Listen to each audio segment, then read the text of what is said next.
नमस्कार, स्वागत है आप सभी का द एके भारत शो में। कल चुनाव आयोग द्वारा चुनाव की घोषणा करने के साथ ही पूरे देश में आदर्श आचार संहिता लग गई है। अब देश चुनाव में जा चुका है। अब सबसे ज़रूरी ये जानना है कि ये आचार संहिता होता क्या है और इसका आम जनता पर क्या असर पड़ता है। अगर आप ये सोचते हैं कि आचार संहिता पार्टियों या नेताओं के लिए है तो संभल जाइए।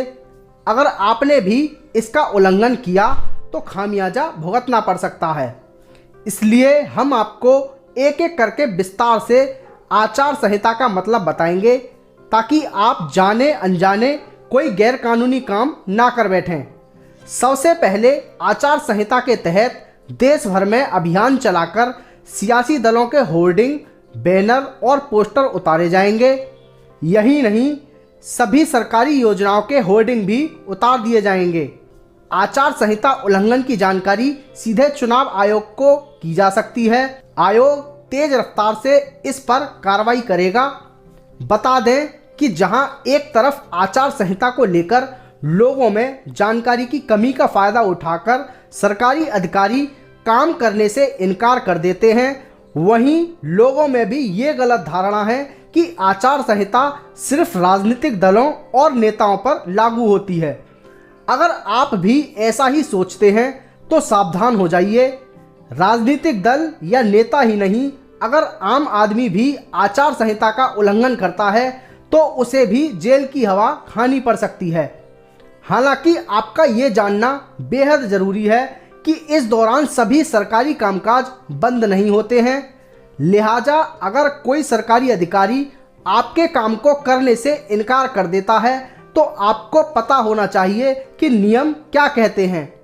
आपकी ज़िंदगी से जुड़े जरूरी काम आचार संहिता लागू होने के बाद किसी भी सूरत में बंद नहीं होंगे। तो आइए जानते हैं कौन से काम आचार संहिता लागू होने के बाद भी नहीं रुकेंगे। आदर्श आचार संहिता लागू होने के बाद भी आप अपनी पेंशन बनवाने के लिए सरकारी कार्यालय जा सकते हैं। कोई भी अधिकारी इसके लिए मना नहीं कर सकता है।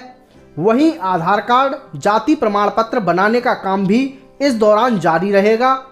बिजली, पानी, साफ सफाई से जुड़े सारे काम सुचारू तौर पर होते रहेंगे। प्रशासन को सड़कों की मरम्मत का काम जारी रखना होगा। इसके अलावा किसी भी चालू परियोजना पर रोक नहीं लगेगी। आचार संहिता का बहाना बनाकर कोई अधिकारी आपके ये जरूरी काम नहीं टाल सकता है। अगर आपने मकान के नक्शे के लिए पहले ही आवेदन दे दिया है तो वो पास होगा। हालांकि इसके लिए नए आवेदन नहीं लिए जाएंगे। अब जानते हैं आदर्श आचार संहिता में कौन से काम पूरी तरह से बंद रहेंगे। चुनावों की तारीख का ऐलान होने और आचार संहिता लागू होते ही कोई भी नेता या अधिकारी सार्वजनिक उद्घाटन या शिलान्यास नहीं कर सकता है। इसके साथ ही नए कामों की स्वीकृति भी नहीं दी जा सकेगी। जिन क्षेत्रों में आचार संहिता लागू होगी वहां सरकार की उपलब्धियों के होर्डिंग्स नहीं लगेंगे। वहीं पहले से लगे होर्डिंग्स भी हटा दिए जाएंगे। संबंधित निर्वाचन क्षेत्र में शासकीय दौरे नहीं होंगे। सरकारी वाहनों में सायरन नहीं लगाए जाएंगे। सरकारी भवनों में प्रधानमंत्री, मुख्यमंत्री, मंत्री और राजनीतिक हस्तियों के फोटो लगाने पर रोक रहेगी। कोई भी व्यक्ति या नेता सरकार की उपलब्धियों वाले विज्ञापन प्रिंट, इलेक्ट्रॉनिक और दूसरे मीडिया में नहीं दे सकेगा। इस दौरान आम लोग भी सोशल मीडिया पर पोस्ट करते समय सावधानी बरतें। आपकी एक पोस्ट आपको जेल भेजने के लिए काफ़ी है। सीधे शब्दों में कहें तो अगर आप अपने किसी नेता के प्रचार अभियान से जुड़े हैं तो आपको नियमों को लेकर जागरूक रहना होगा। अगर कोई राजनेता आपको नियमों के खिलाफ काम करने को कहता है तो आप उसे आचार संहिता के बारे में बताकर ऐसा करने से इनकार कर सकते हैं।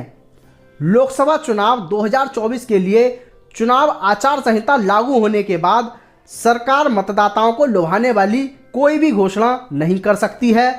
राज्यों में चुनाव की तारीखों के ऐलान के साथ ही सरकारी कर्मचारी चुनाव प्रक्रिया पूरी होने तक निर्वाचन आयोग के कर्मचारी बन जाते हैं। आपको बता दें कि आचार संहिता चुनाव आयोग के बनाए नियम हैं जिनका पालन हर पार्टी और हर प्रत्याशी को करना जरूरी होता है। इसका उल्लंघन करने पर सख्त कार्रवाई की जा सकती है। प्रत्याशी के चुनाव लड़ने पर रोक लगाई जा सकती है। एफआईआर दर्ज करवाने के बाद उम्मीदवार को जेल भी भेजा जा सकता है। लोकसभा चुनाव 2024 के दौरान कोई भी मंत्री सरकारी दौरे को चुनाव के लिए इस्तेमाल नहीं कर सकता है। सरकारी संसाधनों का किसी भी तरह चुनाव के लिए इस्तेमाल नहीं किया जा सकता है। यहां तक कि कोई भी सत्ताधारी नेता सरकारी वाहनों और भवनों का चुनाव प्रचार या चुनावी दौरों में इस्तेमाल नहीं कर सकता। केंद्र सरकार और कोई भी राज्य सरकार ना तो कोई घोषणा कर सकती है, ना ही कोई शिलान्यास और ना ही कोई लोकार्पण। कोई भी पार्टी या उम्मीदवार ऐसा काम नहीं कर सकती जिससे जाति, धर्म या भाषाई समुदायों के बीच मतभेद या घृणा फैले। वोट पाने के लिए किसी भी तरीके से घूस देना, मतदाताओं को परेशान करना प्रत्याशियों और पार्टियों को भारी पड़ सकता है। यही नहीं, अगर कोई नेता किसी पर व्यक्तिगत टिप्पणी करता है तो चुनाव आयोग उसके खिलाफ कार्रवाई कर सकता है। चुनाव के दौरान माना जाता है कि प्रत्याशी शराब बांटते हैं, लिहाजा वोटर्स को शराब बांटना भी आचार संहिता में मना है। हेलीपैड, मीटिंग ग्राउंड, बंगले, सरकारी गेस्ट हाउस जैसी सार्वजनिक जगहों पर कुछ प्रत्याशी एकाधिकार नहीं जमा कर सकते हैं। इन जगहों को अन्य प्रत्याशी भी समान रूप से इस्तेमाल कर सकते हैं। आचार संहिता कहती है कि प्रतिस्पर्धी उम्मीदवारों और उनके प्रचारकों को अपने प्रतिद्वंदियों के जीवन का सम्मान करना चाहिए। उनके घरों के सामने रोड शो या प्रदर्शन आयोजित करके उन्हें परेशान नहीं किया जाएगा। जैसा कई बार देखने में आता है कि दबंग प्रत्याशी विरोधी प्रत्याशी को डराने की कोशिश करता है। ऐसे सभी मामलों में चुनाव आयोग से ऑनलाइन ही शिकायत की जा सकती है। उम्मीद है कि आपको ये जानकारी उपयोगी लगी होगी। चुनाव से जुड़ी बाकी खबरों के लिए हमारे चैनल को सब्सक्राइब जरूर कीजिए और वीडियो को लाइक शेयर करना ना भूलिए। जय हिंद।